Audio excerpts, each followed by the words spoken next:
What up, what up, what up, what up, what up, what up, what up, what up? What's going on, America? It's week 17 NFL talk. It's about to go down. Brooklyn Bears and Ball sports show. Yes, we are one man down, but we still got enough. It's all about depth, right? You got to have depth. Need some depth on the roster. You know what I'm saying? Next So man that's up. how we do it here. You know what I'm saying, Scrap? That's what's up, man. That's what's up. But yes, our boy Don is not in the building today. So me and Scrap, we're going to hold it down. Y'all keep Don in prayer. He's still suffering from the 5-interception game from the pick party last week. He got a little hangover from that. You know what I'm saying? But he's still hanging in there. Hangover. He's still, got the pick party hangover. You know what I'm saying? So, he's struggling a little bit. But it's all good. You know what I'm saying? But y'all know, Scoop Lover, my brother, Scrap Lover, the other. He's in the building.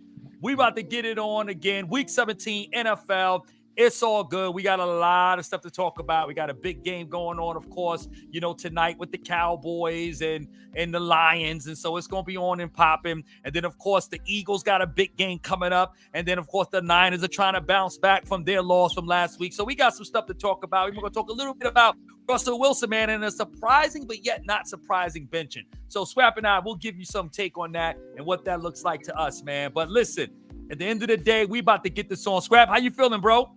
I'm feeling great, man. I can't complain, just getting ready for this week 17, seeing how we going to handle business, got to be in convincing fashion. So, let's get into it. Yeah, no doubt. All right, man. Well, listen, we're about to get into the show. Now, we don't have our normal bells and whistles today. You know what I'm saying? We coming from a different streaming platform a little bit. On my end, I ain't got all the bells and whistles. Donald's got full control of all that. Donald's like, he's like the, Barry Gordy. You know what I'm saying? He got all the masters. You know what I'm trying to say? You know what I'm saying? So, absolutely. He got all the masters. You know what I'm saying? He controls all the, all the publishing and everything. You know what I'm saying? So, I just got what artists. I got. But it's We're all just artists. Yeah, I'm just an artist. That's it. You know what I'm saying? Just putting together some content best as I can. You know what I'm saying? But it's all good. But like I say, Scrap and I are here. Scrap representing Philly. I'm representing these Cowboys. And listen, we're about to talk about these Cowboys. 8 o'clock tonight, 8 p.m. Eastern Standard Time. Cowboys and Lions. Two very obviously legit teams in the NFC. Both teams have already clinched as far as the playoff spot is concerned. But obviously, Detroit's got an opportunity, to clinch and get a number one seed, as does the Eagles, and a faint chance for the Cowboys just the same. But all three teams are already in. So now it's all about some seeding, and, not everybody has full control of their destiny other than the Eagles. If they went out, they're going to be good money, at least getting the second seed. But again, the number one seed is still open, so we don't even know what may happen with the 49ers. So there's still a lot of interesting football left. But tonight is the Lions and the Cowboys, and the Cowboys 10-5, Lions 11-4. Impressive win last week on the road in Minnesota against a divisional opponent, and they pulled out a very, very tough, tight win. And it's the first time in 30 years since they actually won their division, all right? It used to be called the NFC Central. That was the last time when the Lions have actually won. So as far as their division is concerned, you know what I'm saying? So it's been a good minute right there, but they are the champions of their division, and it's a lot to play for tonight. And I'm going to tell you, Scrap, man, just as a Cowboy fan, I'm a little nervous, bro. I'm not even going to front. I'm a lot nervous. I ain't going to say a little nervous. I know Dallas, we got a 15-game win streak at home. Dallas looks invincible. I mean, when you look at the point differential between home and away, we already know about the Cowboy road woes. Let another one slip away last week. Probably should have won that game against the Dolphins, but nevertheless, we came up short. We're on a 2-game losing streak. We're actually favored by 5.5 in this game. But of course, unlike Don, I don't get caught up in all of the, whatever you have it, as far as the Vegas, who's favored and the Vegas stuff and all of that. Yeah, I don't really know a whole lot about that. Never really mattered to me. It's just all about wins and losses, and let's just get a W. How many points we get it by, it doesn't matter. But I will say this, though. I'm a little concerned because the Lions, they're actually a legit team. We all been talking Scrap all year long about the top 4 teams in the NFC was, Niners have always maintained that top position. The Eagles have had it for a while. Cowboys came up for a second. Then you bumped us out the chair. You took your seat back. Now y'all back in the seat again as far as leading the NFC East. You know what I'm saying? So it's been the Niners and for the most part the Eagles and then Cowboys. But for without a shadow of a doubt, it's always been Detroit, right? Detroit has been the 4th best team in the NFC. And, again, they had a good season last year after starting off 2-6, but then they obviously did their thing. And they carry that over. And they're actually a little better team that I believe now than they are last year. And so when you look at that offensive line, and that offensive line, particularly from the center onto the right side, with Sewell at right tackle, in my opinion, is the best right tackle in the game. Best blocking, whether it be pass pro or run blocking. That dude is a beast without a shadow of a doubt. DeMarcus Lawrence is going to have a hard, long day against that young kid. He's only 23. In fact, Dallas would have actually drafted him if the Lions didn't pick him off the board. We ended up going with Micah. Not a bad substitution, obviously, but Sewell was definitely number one on our draft board. That's how good this kid is. He's really good. They got a great offensive line. They got 2 running backs, both over 800 yards rushing, in Montgomery and Gibbs. And Gibbs, the rookie, is looking amazing. I'm just really concerned about that. Dallas is small, as we know, in the linebacker. We just cut Rashad Evans, who's pretty much our only legit linebacker on the squad. We actually cut him this week. So, to make room for another offensive lineman. So the thing is, for Dallas, man, we did play well, Scrap, against the run against Miami. Right. Of course, in that final drive, Miami was still able to convert even with the runs. But it's just because, to me, Miami is not a team that's going to commit to the run, right? That's boring to them to do what Buffalo did, to rush for 266 yards and Josh Allen only having 15 attempts. That's boring, right? They trying to get, Tyreek Hill. Trying to put the air show out there. They want to do the air show. Facts, Scrap. And so they ain't going to commit to the run. They'll run when they run, but they all about the air show, right? So, but I mean, if Detroit really come in this game and say, you know what, we don't care what Dallas does offensively, we're going to run the ball and we're going to commit to the run. We're going to actually pull a page from Buffalo, and because we got not one, but 2 legit backs, okay, that can do harm. And even if we run screens and short plays and different things like that, we can do it all because our backs are capable of doing that. I'm really scared about that. I'd rather see them drop back and throw the ball. I'd rather see, try to get one of the things that has been said when you do the scouting report on Goff is that when he gets hit, he gets rattled, he can force some bad throws and some interceptions. And that's been his MO, even back when he was with the Rams. But I don't think they would even need to do that. So I'm a little concerned, bro. I'm not even going to lie. I do think Dallas will do well offensively. Their defense doesn't scare me too bad. Their corners are not that great, but their safety play is really, really good. But their corners, I think we got some opportunity there. We could probably get CD going in the slot and doing some things that we need to do. But I'm just really concerned about our defense here, man. So what say you about this game, man? Well, with the Lions, I am kind of familiar with some of their personnel, namely the safety that you just mentioned. They got that CJ Gardner-Johnson. He was an Eagle last year. Right. And he's an opportunist out there, playing center field because he led the league in interceptions until he got hurt. And I think when he came back, he still was like top 3 or 4. But he was out for about like 6-7 weeked. So he's a ball hawk and he can tackle. So he's not afraid to get in there and mix it up. We suffered a huge loss losing him. And and the Lions in general, they say these are not your daddy's Lions. These are not the Lions that we're used to being doormats. All season they've been solid. I mean, they did go back to their old ways, against what was it, the Bears they lost against. Yeah. Or I know they lost some games. Actually, they did lose to the Bears, and it was a close one with the Bears. Yeah. Mm-hmm. Right. Yeah. So I mean, they did go back to their old ways, being like not as dominant, but for the most part, they're trying to show that they're legit, and they got a nice little a young core. They made some key acquisitions in the offseason, drafting Laporta, and then trading for or signing Montgomery, then drafting Gibbs, that gave that offense a shot in the arm, man. So one thing that y'all should not be worried about is you guys are pretty much invincible at home. So I mean, I hope y'all don't, but I feel like y'all should continue your winning ways at home today. I feel like what y'all need to do is attack those intermediate routes. Like the, around the linebacker. Don't go deep too much because, like I said, you got their safeties. Their safeties come to play. They do. So if you make the catch, you're going to get a big hit.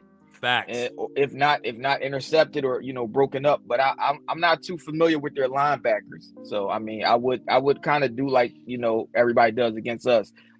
attack those intermediate routes, just right past the line, in between the line and the linebackers. Take what they give y'all, Right. and Right.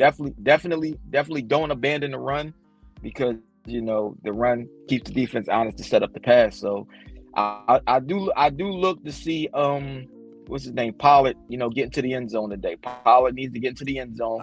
CD needs to get into the end zone, and they need to actually use Brandon Cooks. Like he's starting to look like Michael Gallup in the stat sheet. Like one week he's like, on top of the world, and the next week you're like, well, did he play? Like they have to start using.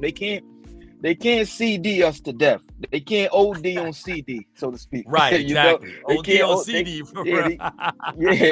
can't OD on CD, man. You got too many good players. Ferguson, you got to get Ferguson in space, man, because he's a load to bring down once he gets going. So, I mean, I said, I hope y'all don't get it together, and I hope y'all do lose, but. Yes, it's going to be hey James, what's happening? That's it, James in the building. What's going on, sir? Greetings, man.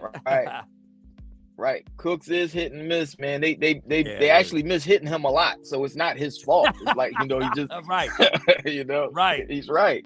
They it's not his fault, man. They got to get him the ball, man, in space. Like he's a burner. Like he's a problem in space for a reason. Like you have to use him. You gotta use. You can't use your basketball to play football with. You gotta use you gotta use your stuff for what it's meant for. Like y'all got him to take the top off the defense. Correct. Send him deep. Okay. Even if you're not going to use him, that'll open up CD underneath, or Ferguson underneath, for like even Gallup underneath, even the running back. That opens up the underneath. When you take the safeties deep, then the rest of them got to deal with what's underneath. And like San Francisco, it'll be a lot of catch and runs, man. That catch and still be running tomorrow. So exactly. Yeah, they'll still be running, man. They'll still be running. Yep. I think Debo's still running through the link tunnel right now. I think Debo's still running. Exactly. From that tunnel, that screen. Still running, man. From any little dump off pass. But I see y'all winning this game. I see y'all winning this game pretty easily, actually. Really? Because Detroit, I don't. Wow. Yeah, I mean, I'm just being honest. Like I see y'all, because y'all need to win this game to keep pace. Because who knows what's going to happen with the other teams. So I think in order to to try to keep pace, I think y'all actually absolutely needs this game. And I think you guys are going to come out and play inspired football. Once again, disclaimer: I hope y'all don't. But I feel this don't feel like a losable Dallas game today. It feel like y'all going to. I even put y'all in for a defensive touchdown today. I think it's gonna be one of those type of days. It's gonna be a whole lot of it's gonna be a whole lot of. How about those Cowboys tomorrow? It's gonna be blue. I'm telling you. I mean that's just how I feel. Wow, that's what's up. See what happens when Donald's not around, man. You know what I'm saying? That's what it is. Donald be bringing that bad blood between us. You know what I'm saying? See the love there when D's not here? I put the disclaimer out there that I hope y'all don't, but I mean, that's what it is. That's respect. I get it. You got to. Certain times you can just get the feeling like, it's going to be one of them days. Yeah, absolutely. Right. But, you just get the feeling like, it's going to be one of those days. Yeah, I could just see it. Yeah, so, I'm prepared to see all the memes, and I'm prepared to see Dak back at number one in the MVP vote tomorrow, and he's Superman again. I'm prepared to see all of that. Yeah.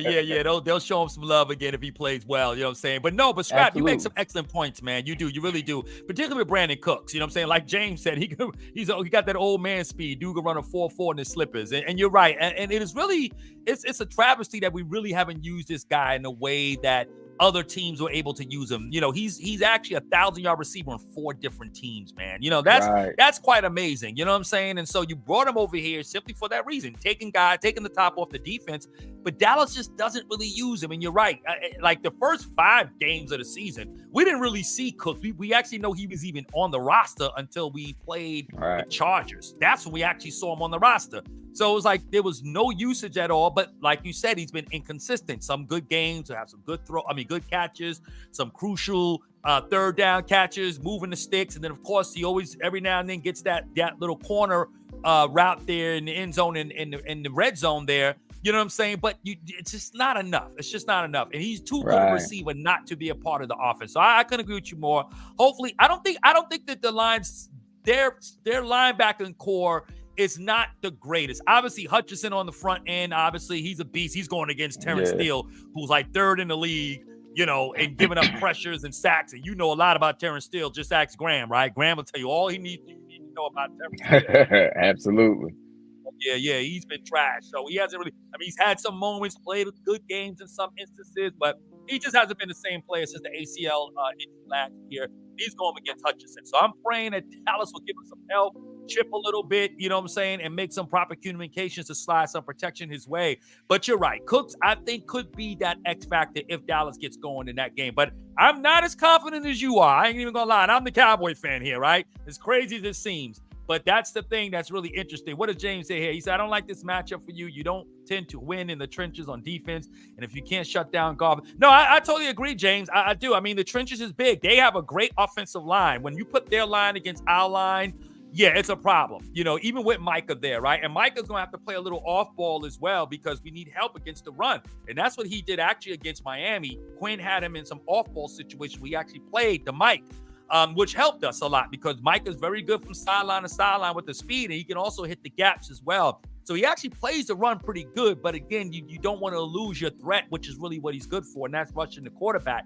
But you're right, that offensive line for the Lions is one of the best. I still think the Eagles line is a little bit better, my opinion. I still say the Eagles got the best O-line because I think they're a little bit more. I don't think there's as many weaknesses on their front line as is with Detroit. I think the left side is a little compromised. But from what's his name? Myota, I can't remember his name.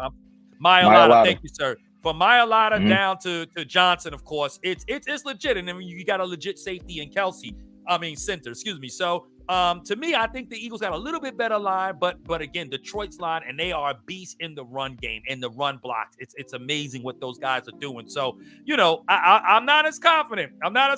But, it is what it is. I'm scared. I tell you what, we lose this game, it's going to be problem for Dallas. There's going to be people going to have their hair on fire out there, I'm telling you, because going into the playoffs looking bad like this, man, is not going to be good. I don't even care what we do against Washington. And I'm going to say this last thing, Scrap, and I'll ask you for your score for tonight's game. But as far as when you look at Dallas and their opponents at home, right? We know how well Dallas plays well at home, okay? But we got to see what we look like against a really good team at home. We only really played one good team, in my opinion, at home, right? We played the Eagles, right? We had them at home. We played Seattle, but I don't consider Seattle a great team. They're kind of middle of the pack, right? So to me, there wasn't really a lot there. So this to me is it's like the second good team you're playing at home. Other than that, we really didn't have any real strong opponents at home. So now we got to see, we play well at home, but can we play well at home against a really good team? So that's the thing there, man. So what you got on the score there, Scrap? What say you? I say I look for you guys to put up points because that's what you do at home. So I'm going to say Cowboys. I'm going to say Cowboys 42, Lions 31. Okay, 42-31. Okay, Cowboys. All right. What do y'all favor by? Touchdown? We're favored by 5.5. It's 5.5.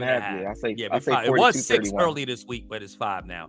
Okay. Right. Once all the injury reports and all that come out. And, once you know how that go. Right. It did. Because once we realized, you're right. That's a good point. Where once they get through the injury reports and see who's playing, because now Tyron Smith is going to play. He didn't play again in Miami game, but he left tackle. He'll be playing in this game. So now D would get on me about this, Scrap. He would say, "Oh, Rod, you'll see. He wants a way out. He always wants to take the safe way. So in case you know what I'm saying, they lose or whatever like that, we can't jump on them like that."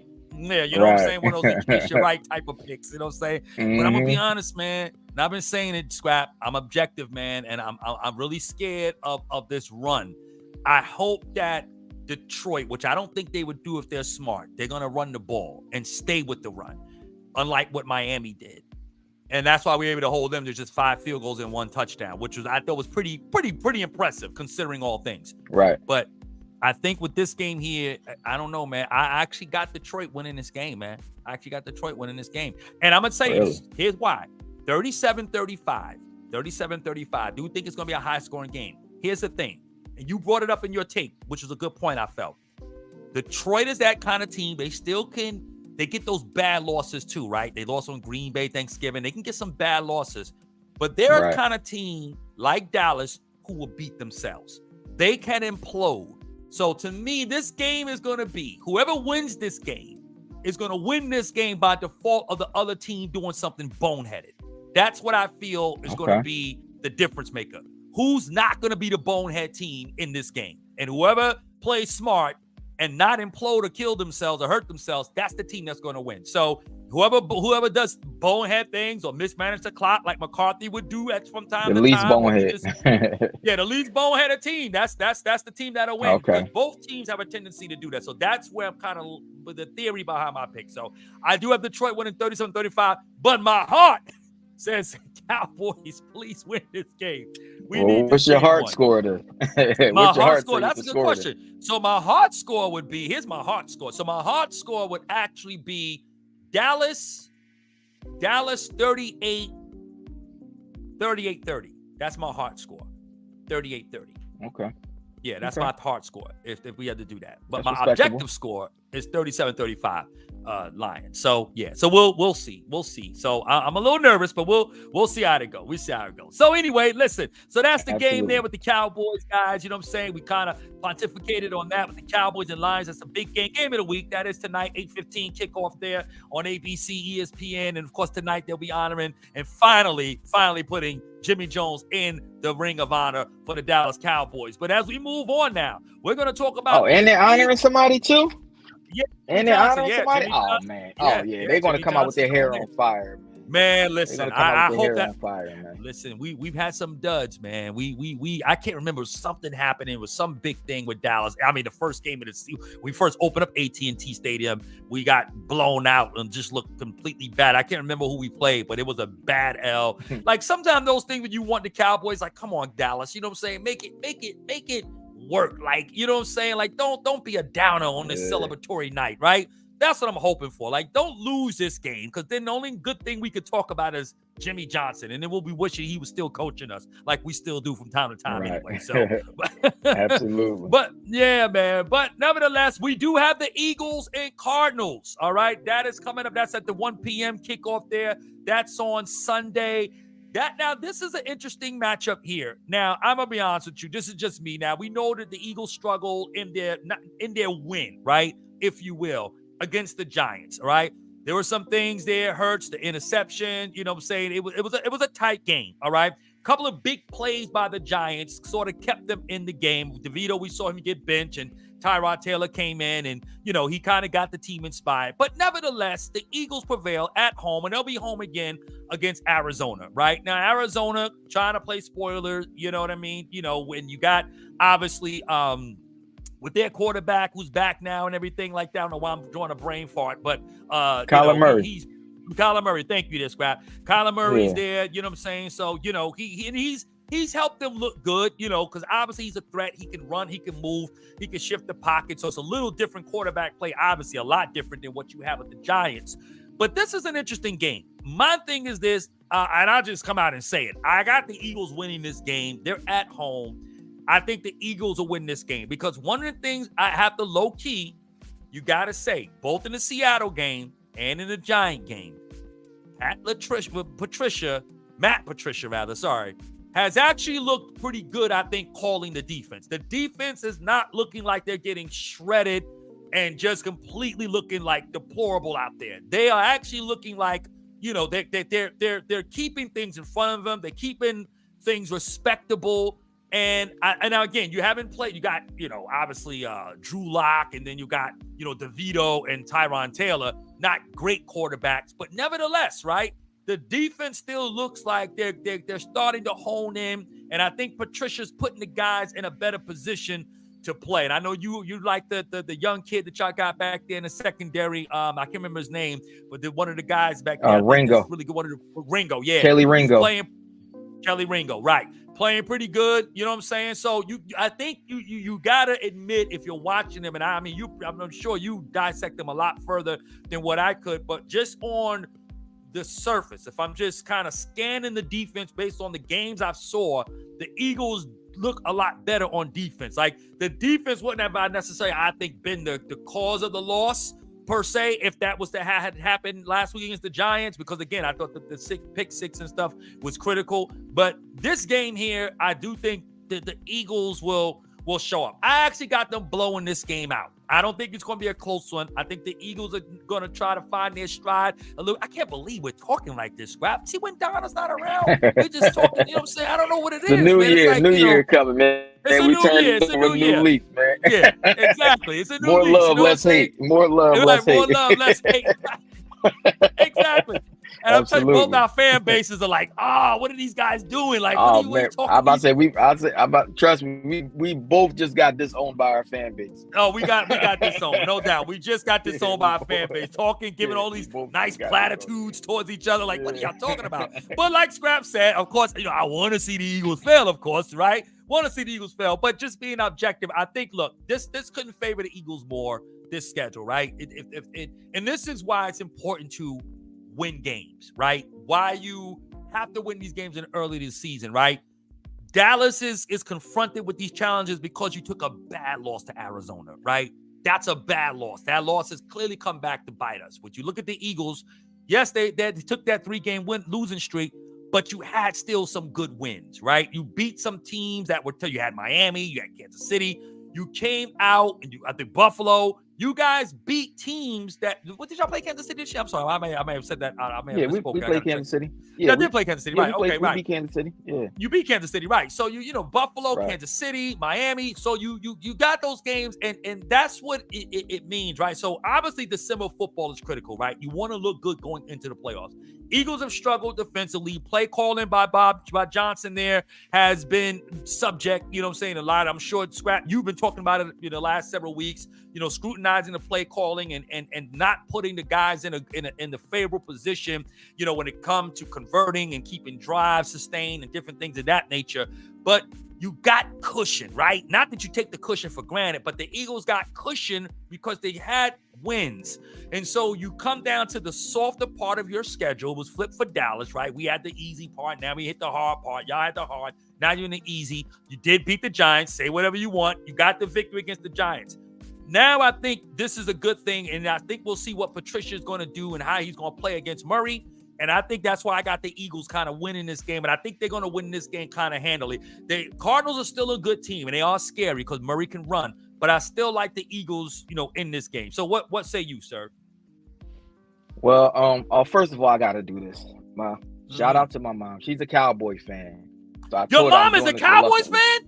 Yes, are you for my real? mother is a Cowboy fan. Yes. Your mom, Cecilia Phillips, my mother is a Cowboy fan. Every time I go to her house, yeah, her and my stepmom, Martina Crawford, she's a Cowboy fan too. Every time y'all beat us, my stepmom's texting me and getting on my nerves, and then I go see my mom, or my mom will call me and act like, did you watch any football today? What was the score of the game? And I'm like, Mom, you know exactly what this is. She'd just start laughing hysterically in my ear. Yes, my mom and stepmom are Cowboy fans. Yes.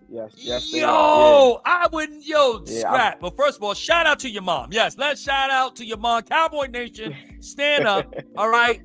Scrap's mom is a Cowboys fan. Now, Scrap, I'm a Bible man, right? I pastor a church, right? And absolutely. I'm sure Don told you.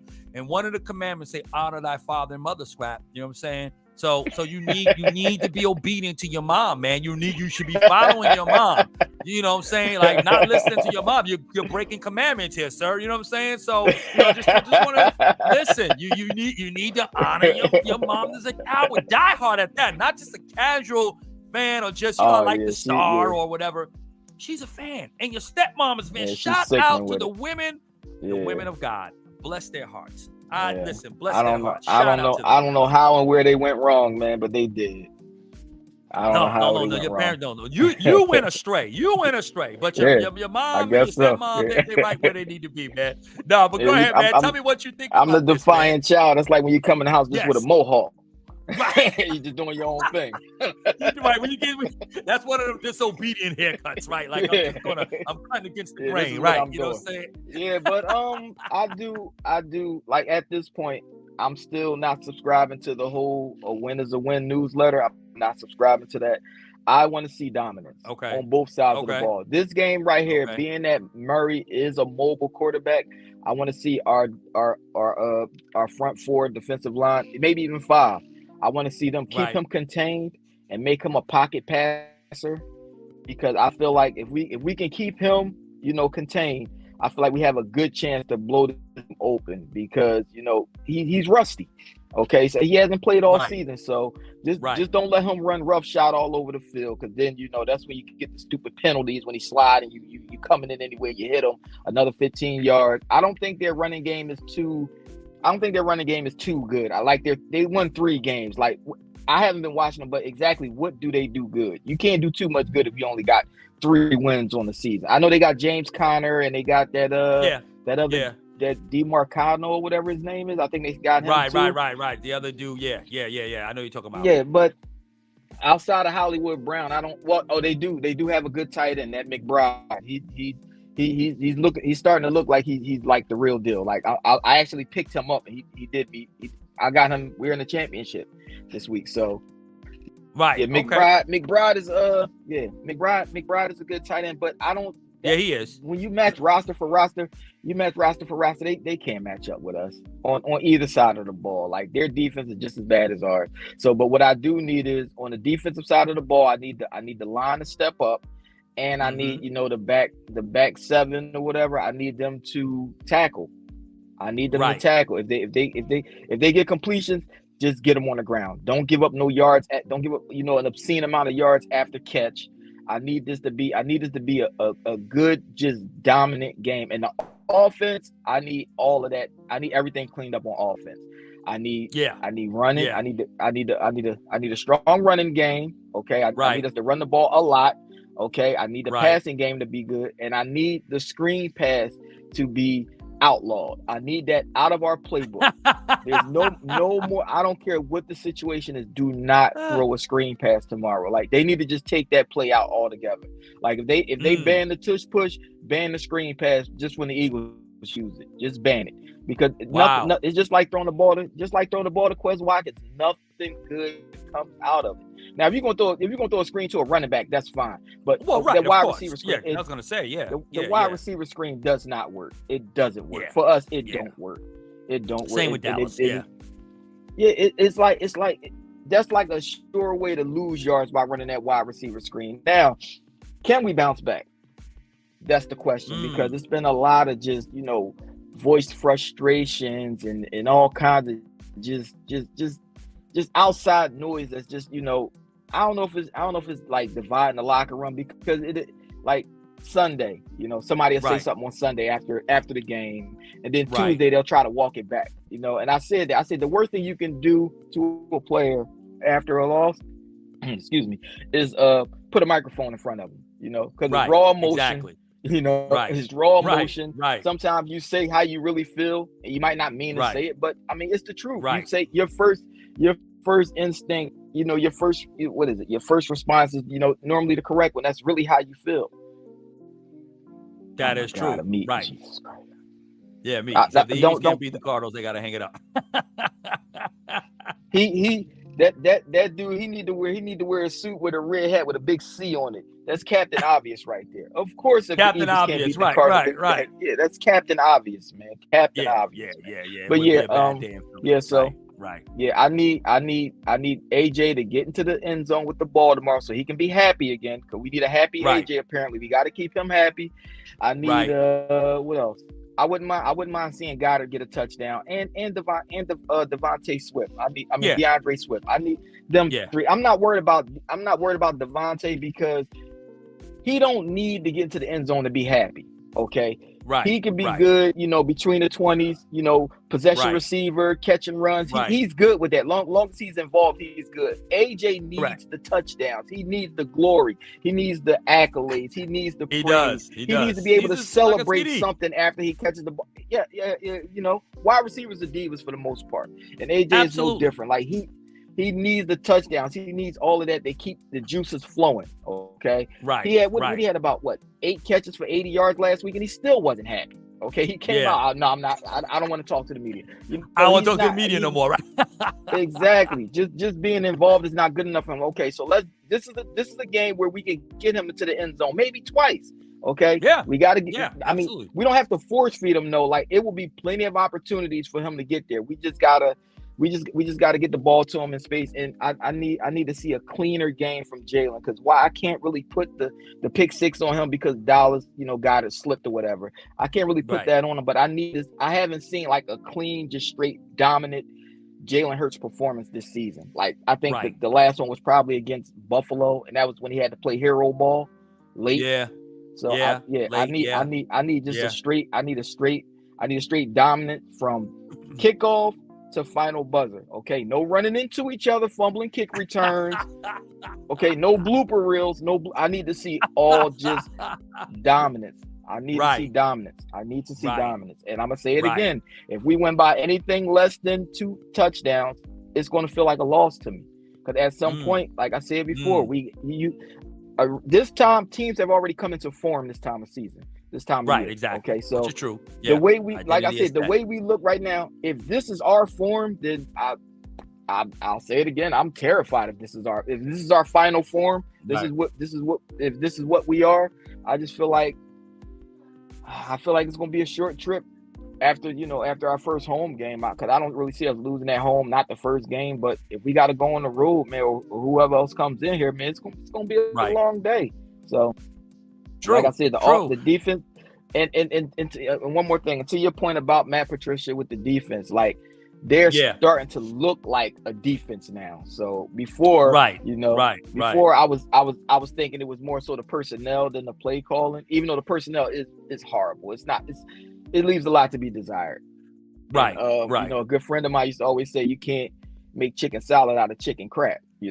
And that's pretty much what they're trying to do. I mean, it just is what it is. You can't make a defense full of underachievers look like a defense full of all pros. So you put them in the right positions. Just put them in the right spots to make plays. Okay. Right. Keep the safety high. Don't let nobody get behind them, because that's how we lost to the Seahawks. That last play to NJS, the safety came downhill for some reason, and he ran right by him. And Bradbury was chasing right by him. Yeah. Yeah, he ran right by the safety, running toward like he was coming to like stop the run or something. Like why? Right. You're standing in the end zone. They have to get to the end zone. Why would you leave the end zone? So I mean that dude's young. I think that was Sidney Brown. He's a rookie. So I mean, we got a lot of young players. Brown. It's definitely a learning curve. But right now, I need to see what they learned already, and I need to see it come to fruition, and I need to see dominance on both sides of the ball. Anything less than that, it's going to feel like a loss. Yeah, no, I feel you on that. And I think that's a fair expectation. Eagle fans want to see the dominance like they saw early in the year, particularly against these bad teams, right? We said they're in the soft part of the schedule. So you want to see what you look like. As you stated, everybody is pretty much who they are at this point in the game, right?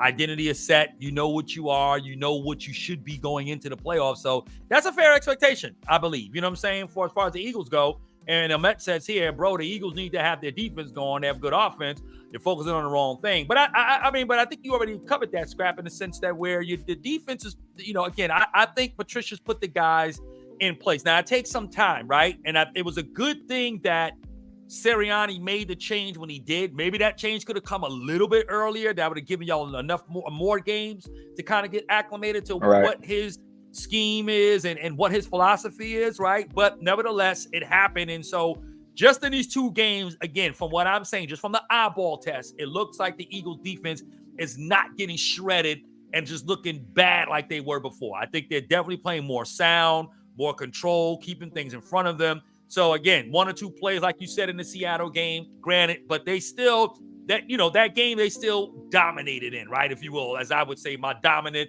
in DID, dominant in defeat, right? Dominating defeat, yeah. Dominating but defeat, what Amit is saying is true, but if Amit would have been watching, early shows, he would know what I said about the defense. The defense is what the defense is. Like, that's not Of course, you got to get the offense going. No, I'm not focusing on the wrong thing. I'm focusing on the offense of meat because that's where we spend all of the money. That's where all the money is into the offense. So that should be a well-oiled machine. I'm worrying about the right thing. I know what the defense is. The defense can't stop a nosebleed. Okay. Right. I know what my defense is. I'm focusing on the offense. I need the offense to show up. We should be putting up way more points. There's no way we should only score. What we scored 20 against the Giants or what? I forget what the score. No, 33 to 28 or something like that. Whatever it was, we should put up way more points than we should. 33 against 25. the Seahawks. Yeah, 33-25. We against the Seahawks, we put up 17 points. We should be that offense should be running the score up because we're loaded. We're loaded at every position. We're loaded on the line. We're loaded at wide receiver. We have a great top 5 tight end. Okay. And we got good running backs, and we got a lot of them, and we got a great dual threat quarterback. Like, it's no reason for us to put up 17 points under any circumstances. Okay, unless it's a game like where we play like a stellar defense and we just don't have it that day, like we did against the 49ers and the Cowboys. But every other game, we should average around 30 points a game. That's what we should average. So no, you're right. Yeah, you're right. You're focusing on the wrong thing, Amit. No, I feel you on that too, because I think what people don't realize, right? You got some good defenses, right? In recent memory with teams, you got 49ers, Eagles, Cowboys. You got good teams that played, even the Ravens, right? I mean, they've always been a defensive-minded team. Even the Steelers from the early parts of Tomlin's coaching career, and even on the back end of when what's his name was coaching Cowher. Thank you, Bill Cowher was coaching him. Cowher, right? Bill Cowher. But people don't realize, right? Unless you have like an ultimate all-time great defense like the 2000 Ravens, 2004 Buccaneers, 86 Bears, 85 Bears, 85 Bears, right? You know what I'm saying? Yeah. You gotta score points. Your defense still needs you to score. Exactly. Like there's no way your defense is still going to be able to be what they are. Imagine if the Cleveland Browns could score, right? Like with regular. I mean, we know Flacco's been playing well, but I'm just saying, right? In the last couple of years where they've always still had a good defense, but imagine if their offense was able to really click, if they was able to really put up points, right? That makes the defense even go all out even further because, again, if there's a Don site. And what's up, Don? What's up, Don? Actually, you know what? Don has been on the mix. I'm going through the chats now here. So Don actually picked. He got the Eagles. We see his score. He actually picked Dallas to win too, 35-28. That's dedication, man. That's dedication. Yeah, dedication. Right, He did call me out though. He did call me out when I talked about my pick, and then he wrote here. He does this every week. You said he was going to say that. I said, did I say he was going to say that? Yeah, listen, yeah. I know Absolutely. My boy. I know how you get down. You know what I'm saying? So Absolutely. And then I think he had said something about all this peace and love and hair grease we showing here on the show. You know what I'm saying? A little peace. Peace, right? Ask Don who's on upset alert. Who's on upset alert? Got to do an upset alert. Yeah, that's true. We got upset alert. Listen, the Niners might be on upset alert. You know what I'm saying? Yeah. In fact, let's get our scores for this for the Eagles game, and then we can go right into talk about these Niners and maybe a potential upset. So I would say scrap for Giants for Cardinals and Eagles. Again, I really do. And their defense is bad. They give up like 26 points a game, the Cardinals, that is. I'm with you. And they're the absolute worst against the run also. And they're horrible against the run. So, again, if y'all commit to the run, and like you said, it'd be good to get A.J. Brown, even Smith in the end zone, even though that doesn't really mean a lot to Smith, but you do want to see him have some big plays and, because he does stretch the defense too, particularly in that the quarter parts of the field. I got the Eagles winning this game. Actually, I think it's going to really just be a blowout. I got the Eagles winning 37-19. 37-19. All right. Well, I would love to see that also. So I'm going to say the Eagles 31. No, Don said that. Andy threw my 17 in there. Don said 31. Oh, I got your 17. Yeah, that's right. You're 17. Yeah, you only say 17. I'm going to say, I only say that for special occasions. You can't just go throwing 17s around. I'm gonna say Eagles 35, Cardinals 13. 35-13 Eagles. Okay. And listen, hey, interesting storyline with that game too, Scrap. So I think his The name coach, is Connor. Gannon. The coach. Oh, okay. Yeah, Gannon, rather. I said Connor. Yeah. Gannon, right. Yeah, so he was obviously your DC last year and the year before that. And so they, from what's been said, he's kind of looking for some revenge to that because he got thrashed by Eagle fans for losing a double-digit lead. He lost lead the Super Bowl for us. Yeah, leaving Bradbury out there in the island, and so it was a lot of talk. 2 days later, that's when the Cardinals hired him. You know what I'm saying? So, what happened was he lied, and that's what he got called out for. He said he didn't know that he was going to get the Cardinals job. It's just after the game how we told him, because the game was in Arizona. He said, you're staying behind the interview for the Cardinals job. He knew 2 or 3 weeks before that he was going to get the Cardinals, that he was pretty much getting the Cardinals job. He lied, and because he tried to make it seem like he wasn't more focused on that than the Super Bowl. Like he was giving the Super Bowl his undivided attention, which he wasn't, because if he did, he would have been able to make adjustments to that screen pass that went for touchdowns on both sides of the field. They did it. They did it to Sky Moore on the left, and then I think Kadarius Toney on the right side. Jonathan Gannon, he's one of our least favorite people here in Philly because he's a liar. Yeah, that's what I've read. I read that. Yeah, he just wasn't really popular. I'll say this real quick. If you're Gannon, I guess, right? You leave a DC job, right? When you coach a really good defense. Now, granted, the Eagles did lose a lot of good players from last year's Super Bowl run, right? So you don't have the same players, but you would think, okay, granted, let's just say he didn't fall out with the Philadelphia fans there. But you go to Arizona to take a lateral, right?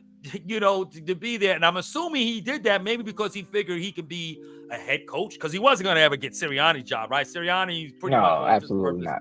He's locked. So I'm assuming he had aspirations to be a head coach, and that's why he goes there. But as bad as that defense is played, and I don't watch the Cardinals enough, other than the time they beat us, sadly. I don't know if they had injuries or what contributed to their poor play on defense.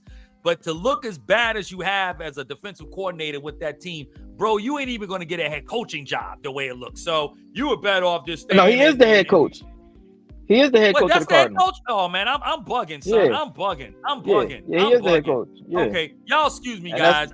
My mind is on this Cowboy game tonight. So to host a sports show and not even know who the coach of the Cardinals is, that's bad business. Yeah. So that's on me. Sorry about that, James and Ahmet and to the crew. Thanks for the correction on that. But nevertheless, you still look bad. I don't care. Either way. Yeah. Either way.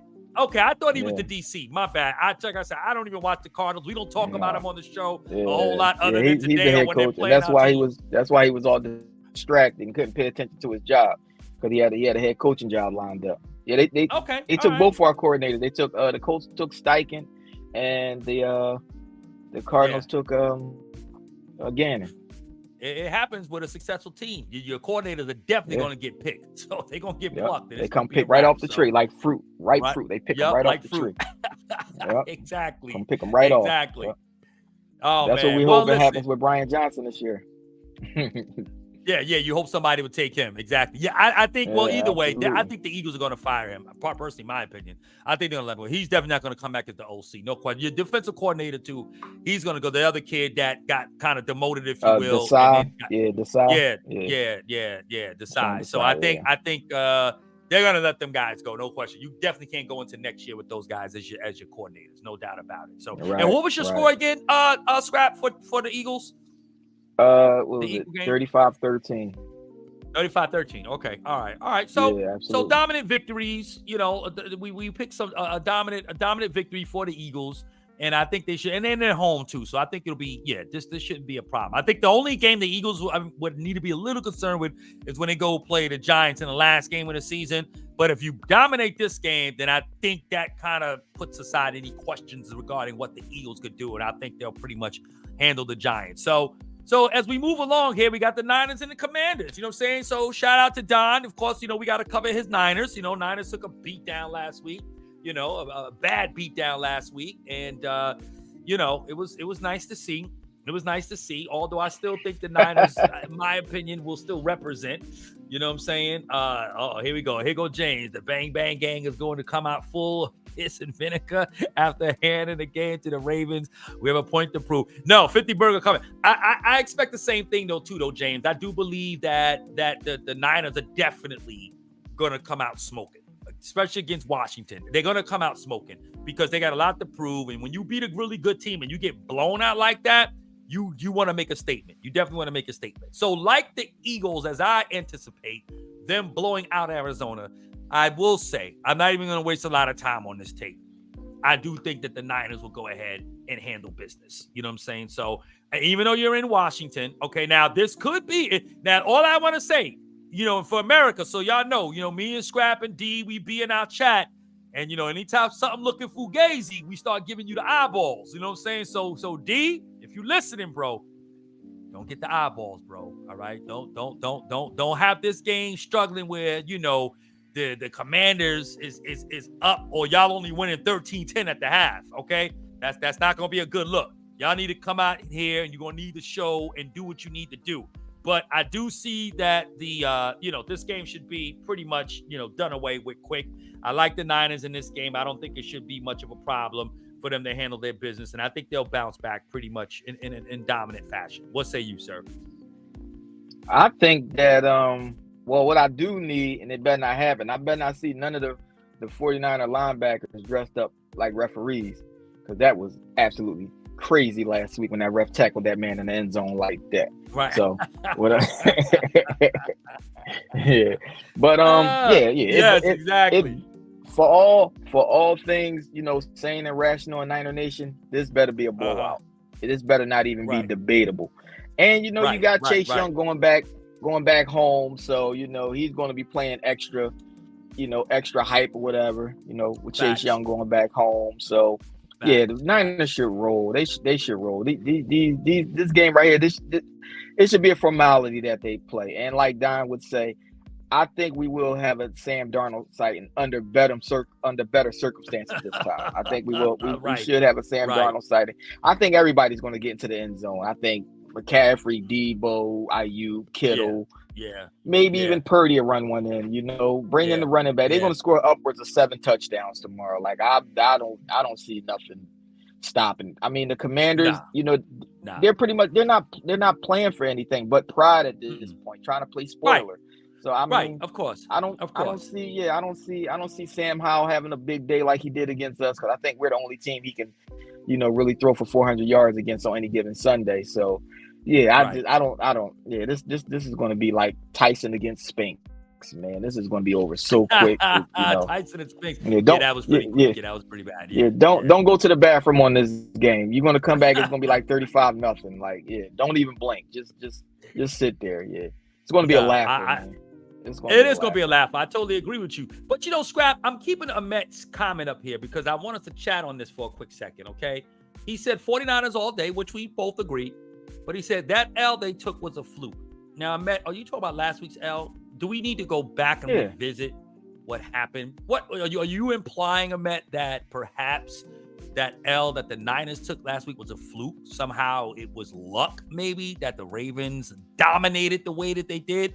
Like, that was no fluke. That was a straight beatdown from every aspect of the game of football, from the play calling to the scheme to having better players, being more aggressive, just completely exposing the Niners as bad as you can expose a very good team. Now, again, we all agree Niners will bounce back. And the Niners, for all intents and purposes, I still think are the best team in the NFC. And I think if they play and they are fully healthy, which they were last week, by the way, but if they're fully healthy, I do think they'll run the table the rest of the way and get into the Super Bowl. That's my pick, because I do think the Niners are the best in the NFC.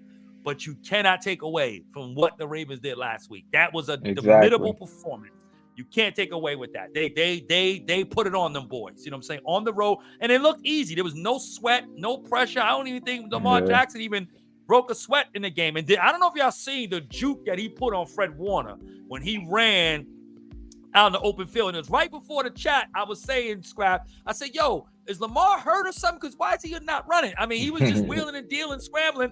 Then as soon as I said that, he runs for that big run and he points at Warner. And you got to go back to the film. It's out there on Twitter. He points to Fred and just jukes him. Like, just Warner. And Warner's one of the best open field tacklers and linebackers in the game today. Probably the best, right? At the mic than anybody, right? Arguably.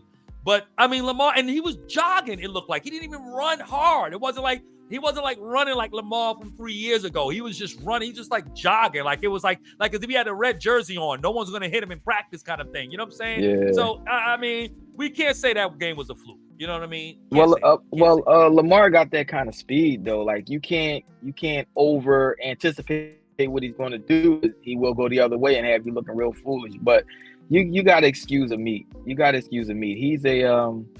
a Jet fan.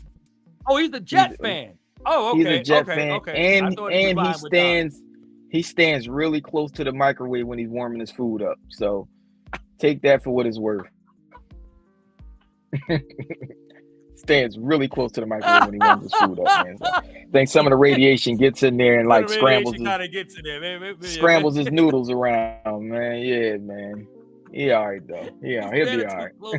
Yeah. Okay, so all right, so that would make sense then. But look, man, next year should be better. You keep Rodgers healthy, but you still got to work on that offensive line. All right, just to throw in there a little bit about the Jets. Okay, the Jets, in a lot of ways, I think Rodgers would have. I mean, I never project injury on anybody, but I'm saying Rodgers would have had a hard time staying healthy this year, even behind that bad O-line that the Jets have. So he got hit like that first drive. He got hit with like 4 times. He dropped back. Exactly. He was running for his life.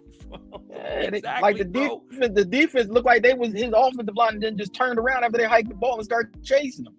Exactly. Like. You know what I'm saying? Right.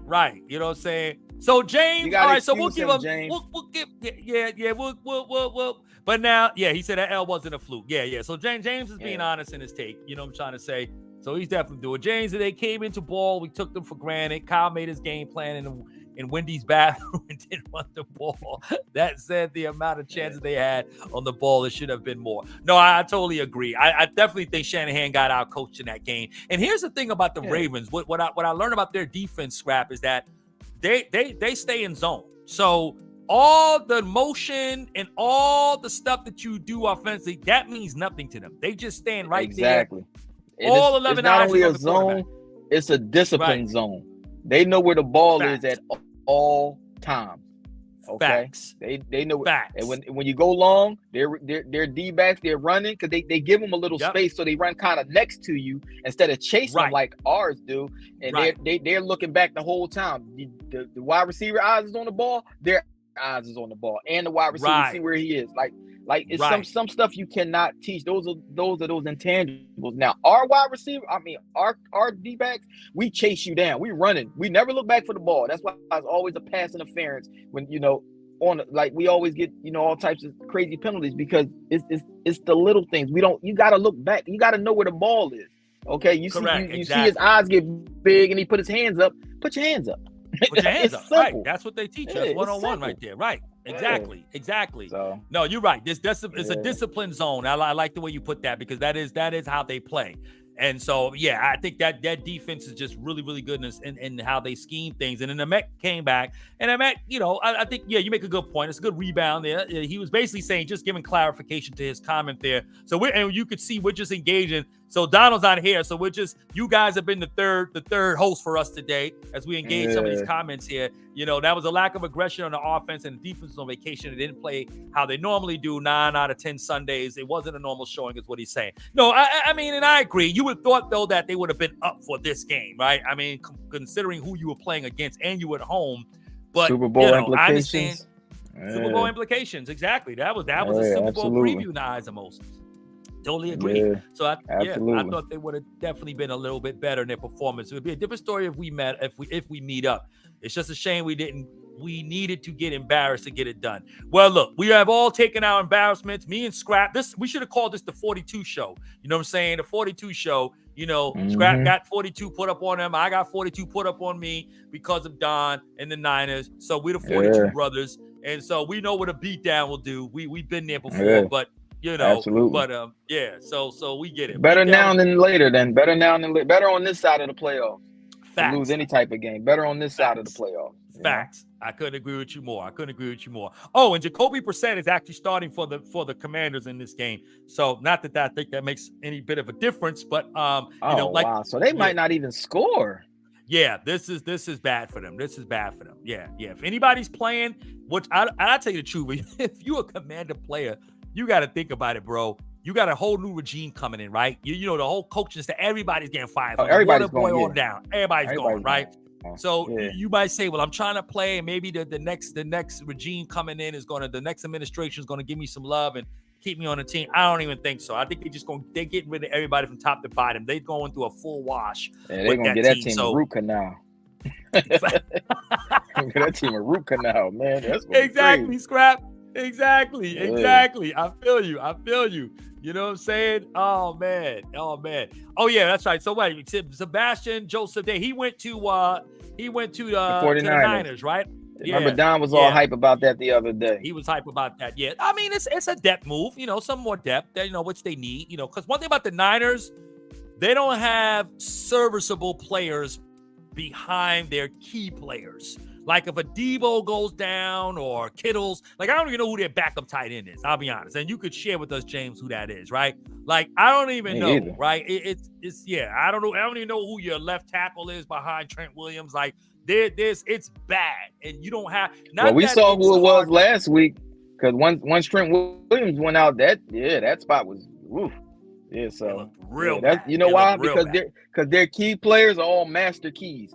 So once you get past the master keys, then you got that's dope. The little toy keys, up, bro. The little toy keys, the teething keys. That's what's behind the master keys, man. Keys for the kids. Yeah, for the babies. The little, on the ring, the little blue, green, red one. Yeah. So their backup situation is bad. Their backup situation is bad. The master keys. So, that's another classic by Scrap. No, you're right, bro. You're right. Yeah, they don't have anybody that's serviceable. Like we know there's no replacement of Trent or Kittles, right? But you got to have somebody in there. Like you saw Andrews go down in Baltimore, right? But likely comes in and he looks good, right? He still looks a little, he's not Mark Andrews, but he is at least a good tight end. So they don't have that. But you're right, Ahmet and James. I'm sure it's a thing where playing him, and I believe he was on that team with the Rams and stuff, and they won the Super Bowl there. It's a depth move. It's for depth. Yeah, I think he was on that team with the Rams, if I'm not mistaken. Anybody can please correct me if I'm wrong. You can fact check me on that. Yeah. So, but it was a good move. No, it's a good move. And the Niners, that's what they're about. They will make some moves. They'll bring some guys on, and it's really, again, for depth. And that's what you want, right? I think any prudent GM, which John Lynch is, he's going to get some guys in. Him and Kyle Shanahan, they know what they need. And so that's it. Armstead is hurt. That's so that's true because the run defense is suffering a little bit there. And Armstead injury, and I think he's out again on this game too. If I'm not mistaken, let me see. Oh no, he's out. So that's the fourth consecutive game. Armstead is out. So so we'll see what happens. But what do you got for a score there, Scrap? Oh my God, 49ers and the Commanders. I got 49ers definitely well over 40 points, maybe 49. 49ers 49, Commanders 9. And I say they might get 3 field goals. 49-9, 49ers. 49-9. Wow. Well, you know what? Listen, why not? They need to just join the 42 club. You know what I'm saying? So I'm gonna go 42. Let them join 42, right? And because it's at least we'll have 3 people in the thing. You know what I'm saying? So I would say 42. Yeah, I'm with you on that, man. I'll probably give it a little bit more, maybe. I'm gonna give him 42-13. Yeah, I was thinking 10, but I'm gonna throw him another 3. Just out of compassion for him, you know what I'm saying? Okay. So, Armstead is out, D. Yeah, he's out, and and James got a 50 burger, so he's only 1 point higher than you. You want to go at 50 burger there, Scrap? You just want to go 49 because they're 49. I'm gonna stay on 49, man. 49 is a good number for me. I'm gonna stay on 49 for the 49ers, but it says it in their name. Yeah. Got you. So listen, we getting ready to wrap up the show, guys, but we just have one last topic. You know what I'm saying? We're going to just chat on for a quick minute there, and that's Russell Wilson, right? And the benching in Denver. Made a lot of news, of course. A lot of people felt that this was coming. There's been word that this was actually an idea of the Broncos to bench him back in October. There were some concerns or some conversations had between the management and Russell about his contract and him removing his injury clause that would guarantee him, I think it was by $37 million. 37 million, yeah. 37 million, right? And so now And what is it? Mets got 42-14. So me and the Met, we in the 42 club there for the Niners score. But so there was discussion with that, and rightfully so. Wilson said, not doing that. I listen, I stand, I don't care who they are. I'm always gonna stand for a player as far as keeping his money. You know what I'm saying? And not deferring stuff or whatever. Right? You know what I'm saying? So we're not doing that. No, that's the contract. That is what it is. That's not happening, right? I'm not Ohtani. Exactly. Like no one's Ohtani, right? Yeah, exactly. Yeah, we ain't deferring money like Ohtani and me. Give me mine now. Give me mine right now. Now. Yeah. You know what I'm saying? So I feel you on that. And I feel like and I think too with Russell, right? The situation kind of knowing, I think obviously him, it feels to me, you know what I'm saying, him and Sean really weren't ever on the same page. I kind of think, this is just me, I kind of feel this, and I want anybody to think I'm doing some plagiarism here. This is how I felt anyway. But I did hear James Jones on Speak with Fox Sports. He said the same thing I think it was today or yesterday. Yesterday, actually, because it is Saturday. Yesterday. But I felt this way. So I just want to let y'all know, what he spoke is in concert. I think this was personal. I think, Sean was basically I think it's personal. I don't think he likes I think the personality of Russell really doesn't really fit him. You know what I'm saying? And I feel like also the fact that, and look, I understand if you feel like, okay, Russell is not a long-term answer, because he's really not, right? Great player, most likely a Hall of Famer, but you can't consider him long-term, right? And again, if Sean wants to coach long-term, which I'm sure the management ownership wants him to do, to be there long-term so they could help maybe try to build a dynasty there if that is possible, then obviously Russell Wilson is not your long-term answer. So that's understandable. But I just feel like the way you treated that man on that sideline, right? The way you came after him in that degree, and I'm all about holding guys accountable and different things, but the way the Broncos, in fact, when they talked to him about giving him money, I'm going to throw it to you in a minute, Scrap, the way they talked about him, about as far as maybe adjusting his contract right after that, and him telling them no, right after that, that's when they went on their winning streak. And when you look at Wilson's stats, Wilson is balling. He's having a really good season. So it's not his fault or anything like that. Now, granted, I do believe that, the coaching has a lot to do with Russell having a better season this year. And the turnaround that you've seen with the Broncos, I think, has a lot to do with the coaching this year. So you got to give Sean a lot of credit for that. But at the end of the day, I feel it was a little bit more personal. I don't know if that's not just his personality, the way Russell moves just didn't fit. And I think, it was a situation where I think Sean kind of came at him, and I didn't particularly care for the sideline blow up like that. Exactly. But he's benched, and he's going to eventually move on, and good for him. We'll see where he ends up. And obviously, Denver's in search for the quarterback. But what say you about the situation? All right, I got my take is saying this, right? Oh my goodness. It's a family show. It's a family show. It's a family show. Family show, James. But no, I mean, no, you good. I understand that Peyton, was frustrated with Russell Wilson, but it's a saying, it's not what you say, it's how you say it. He didn't have to try to, belittle the man like that. And it's on national TV. So it looks even worse. Right. But what I will say is that how can you ask somebody to defer their money? Like, correct. You paid him what you thought he was worth, right? Correct. So yeah. In all actuality, you can't give somebody something and then take it back. I think when we were little, they used to call that Indian giving. You can't do no Indian giving out here, man. You give the man his money, right? He's gonna play and get his money. And if I was Russ, I'd say, exactly. Oh, absolutely. I will sit over there hold the clipboard with my helmet sitting next to me, and I'll be, telling whoever my backup is, hey man, look, just throw it. Just throw it. Throw it over that way toward, just throw it. Just do what you got to do. I'll be the biggest cheerleader making $37 million. You can't right, exactly. Sit up here and try to get somebody to defer their money. That's crazy. That's insane. Crazy. But with Russ, I think that Russ will always, he have a special spot in my heart because he declined his trade option to get traded to the Eagles. So we was about to give up a boatload for that man. So once he declined that, I'm like, Russ is my guy. He didn't want to see us hamstrung like this, because if he was on the Eagles and all this was going on, man, we would be getting raked over the coal. So right, good thing exactly. good thing he's over there out there in Denver where the air is a little thin. So right, yeah, yeah. But I mean, right, but for them to sit up here and treat Russ like he's a bum is just like, because that's how they're doing him. They're blackballing him because he wouldn't, do them a solid and let them get, pay him later. Right. Get him with the I got you later. No, you got me now. I signed. I want my money now. And he'll move on. He'll move on and get another job because, like I said, Russ had some good games this season where he was the reason they won and not the reason they lost. Like, they're winning with him, not in spite of him. Right. Okay. Right. And Facts. And the Broncos, they got good players on offense. So I feel like when a team is struggling, this is the order of the chopping block.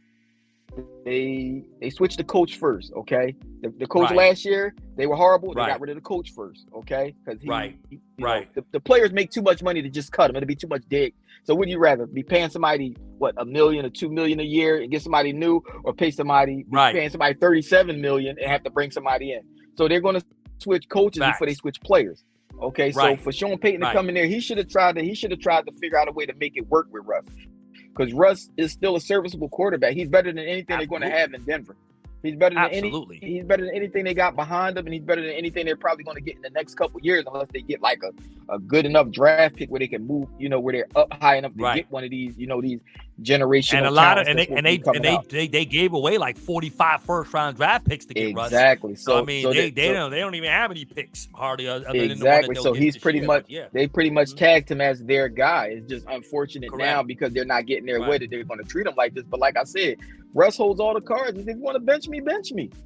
That's making me healthier for my next team. I get the rest, and I'm getting paid because you're going to pay me, and you're going to pay whatever. In fact, it's $84 million, Scrap, over the next 2 years. So he's going to get bread. So like, hey, you're not hurting him at all. Turned off. Yeah, nope, you're not hurting him at all. He's not dropping no bricks of oodles and noodles into a pot to eat. Right. Okay. Right. He's still gonna be eating everything he's eating. It's just See, he said, Payton had a problem with Trey Lance without even me. Yeah, it's somebody like Sean Payton. He's the most smug. Remember you talking about punchable faces? Like him, punchable faces. Just so smug. It's just the look, the scowl he has, just like who are you? What are you doing? I'm Sean Payton. Who are you? It's just he just thinks he's above everybody, man. He's a good coach. He's a Super Bowl winning coach, but he had Drew Brees. Exactly. And I don't think his resume is any less or more impressive than Russell Wilson, even as a quarterback. Exactly. So, I mean, I totally agree with that. I do think Sean Payton is a little overrated, and he kind of comes from that old school. He comes from the Parcells tree, and we actually had him on our staff. He was our quarterbacks coach in Dallas. In fact, he was the one that actually discovered Tony Romo. He told Parcells about, hey, this kid in Wisconsin, you gotta see him out of Eastern Illinois. He's really, really good. And so Romo came on as an undrafted, free agent, but he discovered Romo. And so, and then of course, Jerry even offered Peyton the job when Parcells left. The rumor is, I think from what I recall, Parcells told Peyton, don't take the job because it's rough working with Jerry. So I don't know if you know what I'm saying. And then, of course, Peyton went on, to green the pastures and did his thing. But he comes from that coaching tree of Parcells. That's a good question, James. I don't know, James. I don't know. Like, everything can't resort to the race card. It's just some people are just horrible people, I can't say the word that I would normally to describe these because, like Rod said, this is the family show. But look, he said Drew Brees is overrated. Right. He said he will only get 39 million. Okay, but it's an 85 million. Only 39 million. Okay. Yeah. Okay. Yeah, he's not, like we said before, he's not starving. Thanks for the search on that, D. Yeah, go ahead, Scrap. I'm sorry. Yeah. Russell, even if he only gets 39 million, he's not starving. He made a lot of money with the Seahawks. He's not starving. It's just It's just They could treat Russ better, in my opinion, based on what they gave up to give him. They basically mortgaged their future, thinking that he was going to come in and be like a quick fix to at least get them back to relevancy. to get them back into the playoffs at least. Because once you get into the playoffs, anything can happen. It didn't work out with the last coach. They fired that coach. They brought in this Sean Payton, and now like you said, all of a sudden because he don't want to defer his money, it's $37 million. Right. James, don't feed into that guy. James, don't feed into him. I'm telling you, he's going to make your head explode with his takes, man. Come on, dude. Is he being facetious, or is James a Drew Brees guy? No. Said that he's overrated. I'm sorry. Amit said Drew Brees is overrated. Drew Brees is overrated. Yeah. No. I don't believe that. Listen, man. No. Yeah. Listen, if you know how on the show or movie when something happened and the needle drags across the record, that's Amit. He's like, wait, what did you say? Yeah. Right, and that's when they do that at the house parties, and then the music stops, and everybody's looking like, so like when Amit says that, everybody's looking back like, yo, what happened? Right, you know what I'm saying? What do you mean? Everybody heard him say that over the music. Over the music, they heard him say that. What did he say? Like, whoa. Exactly. Yo, you stupid, Scrap. You stupid. No, Don, you did call it. You did say Sean Payton was overrated. You know what I'm saying? And Don also said he made that Russell, that is, $305 million in his career. So that's definitely a lot of bread. And then Amit comes back and again talking about Drew Brees and said he folded like paper. Well, listen, I mean, in fairness to them, they really should have been maybe in the Super Bowl that year when the Rams went. If it wasn't for the bad no call, you know what I'm saying, on that pass interference, that was horrible. That was horrible, man. That was horrible. That was bad. And they would have went to the NFC Championship game the year we won if I don't know how that safety missed Stephon Diggs like that up the sideline. Like, I don't know how he caught that ball and ran through those two. Like, that was just like crazy. So I mean, they had the worst luck in playoffs, if you could say that. I wouldn't say that was a Drew Brees, because Drew Brees wasn't on the field for that Stephon Diggs play. The missed pass interference was not his fault. Not his fault. Not his fault. He didn't play that's not his fault. On either one of those plays. I definitely believe that too. You know what I'm saying? Amit said Dak is the truth. So James was kind of, I think, James, if I got you correctly, you was kind of alluding maybe that Dak is like Drew Brees, who folds like paper, all right, in the playoffs. And I would have to agree with that to a degree. No, well, let me say this. Dak really only folded in one game, if the truth be told. And that was against the 2 games, but really one. No, one. I'm going to really say one. That was in the 49er game last year, okay? The game before, when we lost to the 49ers, that game, actually, everybody played bad in that game. And they only targeted CD in that game twice. Amari Cooper was still on the team then, but Cooper only had, not Cooper, what's his name? CD only had two. See, look at the balloons coming up. He only had 2. So the only game where Dak really folded was in the game against San Fran last year. When we lost to Aaron Rodgers in that game, Dak ball, and him and Dez Bryant in 2018, they balled. That was Dak's rookie year when we were 13-3. He balled and had a shootout with Rodgers in that game. No, there was no fault on Dak, and none of it was the poor coverage that we had when Rodgers rolled out and was able to hit Cook, the tight end, along the sideline, and they was able to kick the winning field goal. Dallas had that game won. It was poor. It was a poor coverage that Dallas was in. Do you think Dez caught it? You think Dez caught it? Absolutely, he caught it. Absolutely, Dez caught that ball. Absolutely, he caught that ball. And you know why we know he caught it? Because they done changed the rules after that. That's how you know he caught it. So it was, Dez definitely caught that ball. Ain't no doubt about it. You know what I'm saying? I still see hashtags on that from Cowboy fans on Twitter. Hashtag Dez caught it. Yeah, it was a catch. It was a catch. You'll see that hashtag. It was a catch, man. It was, man. You know what I'm saying? So, man, I'm telling you, man. Not 2 games, D. Not 2 games. Getting the ball up to the line of scrimmage where Dak, of course, they didn't get that. I think, to me, that's more on coaching and, unfortunately, not being prepared. It's the boneheaded, like I said, Scrap, right? That we'll see that tonight. The team that doesn't make the bonehead mistakes will win.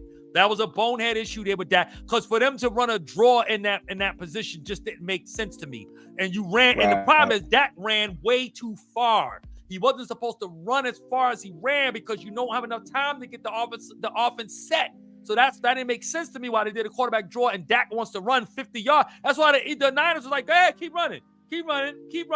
keep running, and then we'll tackle All right, you. now Because tackle him. Yeah. Now tackle him. You know what I'm saying? Like, because Dak ain't out running nobody. And like it was Lamar out there running. So it was bone. He wasn't thinking. So, but you may want to put that on he Dak. left everybody behind him. Right, yeah. He left everybody behind all the linemen and stuff was behind him, so they had to run up there. Yeah, right. That is run smart, up there, and then they give the ball to the referee. We tried to hike the ball on our own. You're supposed to give the ball to the ref, and there was a whole lot of stuff there. You know, just the stupidness there. But no, I don't think. But Dak has actually had pretty good playoff numbers, even against the Rams. We lost to the Rams that year in the divisional round. That wasn't on Dak. It was a stupid play call, 4th and 1. You want to run Zeke Elliott right into Aaron Donald. Okay, go ahead. See how that goes for you. That made a lot of sense. But anyway, yeah, man. So listen, you know, let me see, James. Nah, man. Dak only folded one time. Other times it was Zeke not showing up and the defensive line not performing. Yeah, man, I agree with you there. Yeah, if you look back at Dak's performances in the playoffs, he didn't perform horribly in the playoffs. Those 2 picks against the Niners definitely hurt us. You know what I'm saying? He rammed the second on the clock. A season later, he made Zeke go under center. That was bad. But we had already lost the game by that point, James. That was just trying to do anything at that point. Oh, yeah. That's when they brought in like 6 wide receivers and had Zeke we were like 6 wide receivers. Yeah, we had Zeke. That was Zeke crazy. The ball. Yeah, we just only Dallas would end their season like that, looking like pure idiots. You know what I'm saying? As he was trying to pull an Eddie Lacy that season, but no amount of burgers, whatever, could stop Greenlaw. Nah, definitely, yeah. Nah, Greenlaw. No, y'all definitely balled. There was 2 bad interceptions in the red zone on Dak. Other than that, we did play. Our defense played well last year in that divisional round, though. We shut down Debo. We shut down McCaffrey. It was only that one drive when Kittles made that lucky catch. We had it, and Diggs dropped the sure enough interception in the end zone that hit him in the chest, and that was a bad. That was, you know, and then y'all ended up scoring a couple. The Niners, that is, scored a couple of plays later. So, you know, but it was a good game. But Dallas definitely played. That's why I was so shocked, Scrap, when Dallas didn't show up this year in that game. I thought we was gonna kind of build off that. You know what I'm saying? And you come out there and put that kind of performance. It was just crap, man. It was bad. But anyway, it's a DID. Shut up. Dominating defeat. Absolutely. Dominating defeat, man. Yeah, man. No doubt, man. But listen, guys, you know, it's Cowboy night. I got to get ready to get into my zone here, get my boys ready, get my mind set, you know, to see what we're going to do tonight, man. But, yo, this has been on, man. Scrap, and I just want to say, man, shout out to you, Scrap. For those that have been watching the show, we appreciate all the love y'all been giving us. You know, Scrap kind of came to us, came onto the show somewhere mid-season, maybe a little bit, maybe a quarter of a season, if I remember, Scrap. I don't recall exactly when. Whatever week we played y'all, that was my first time on. Right, the first time. That's right. Okay. Yeah, I think that was like in week 9, I believe it was, man. And Scrap, bro, shout out to you, man. You've been nothing short of amazing, bro. You come with the punchlines, man. You got classics already. Half a season already got classics. You know what I'm trying to say? You know, so just so y'all know, if y'all don't see Scrap on the show, it's because he's holding out for a better contract. You know what I'm trying to say? Yeah, hey, listen, we're going to have to negotiate. We're about to negotiate, you know what I'm saying? He's going to be like, yo, I had a whole showdown. Don wasn't there, you know what I'm saying? So, it's all love, man. Nah, man, we definitely appreciate you, man. And it's good to have, you know, somebody that's, you know, antithesis of a Cowboy fan. You know what I'm saying? And so that kind of adds a lot to the show, man. And it's a good thing. Yeah, no doubt, man. This is actually our last show of 2023, the calendar year. Of course, the football season still resumes after today, but this is our final show. And as Don just said, happy New Year's to everybody out there, man. And we definitely want to, you know, shout out to everybody, man. Again, James, Ahmet, man, thank y'all so much, man. We really appreciate everybody that's been supporting the show since day one. We actually in season 2 this year. And, man, we can't thank you guys enough, man. So, you know, every year we're going to look to get better. We're going to add some more things. We're going to put some more dynamics to the show. And listen, man, we just 3 dudes that love to talk sports, man. And shout out to Donald. Again, man, we appreciate you, bro. Shout out, Dave. D, you know what I'm saying? And so, you know, shout out, salute to you, boy, and man, and to Kingdom Creators in the building for setting us up. We don't have all the graphics today, you know what I'm saying? We kind of went bare bones, but you know, but y'all know how we do. Kingdom Creative always keeps the graphics hot and the music there. You know what I'm saying? For Infinite Audio, they always bust us down. Again, I'm using some StreamYard music that kind of comes with the package here. So it ain't one of the fly hits, but y'all know Infinite Audio always give us the fly music. So it's all good. You know what I'm saying? Absolutely. Yeah, man. So guys, listen, man, happy New Year's. Many blessings to all you guys, man. Happy New Year. Continue to rock out, man. Yeah, no doubt. And Scrap, man, Happy New Year's to you, my brother. Thanks, man. Indeed, Same man. to you, bro. Thanks for having me. Appreciate it. You know, whenever Always. y'all need me, I'm just a text away, man. Let me know. I'm always yeah, here man. for y'all, man. I appreciate We y'all. appreciate that, Scrap, for real, man. We really do appreciate that, man. So to American everybody out there, man, all right? I ain't got no graphic to cut us off, so when we just say peace, it's going to be over, all right? So listen, man, much love to everybody. Have a happy new year. Peace. Peace.